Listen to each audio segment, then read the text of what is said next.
na 12. međunarodni sajam školovanja u inozemstvu, Dani, mobilnosti i edukacije u organizaciji BHV Education.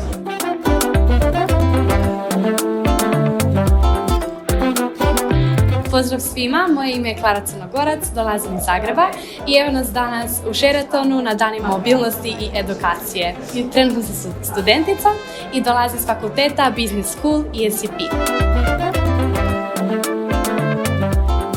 It's a great day at the BHV fair here. There are lots of students around asking lots of interesting questions. I think Croatia is a great market to explore. We also had some great presentations and it's like a very exciting event. There are lots of activities prepared both for the institutions. I think overall it's a really good experience and I would definitely recommend to all the institutions to come and try Croatia and also Zagreb, which is a lovely place.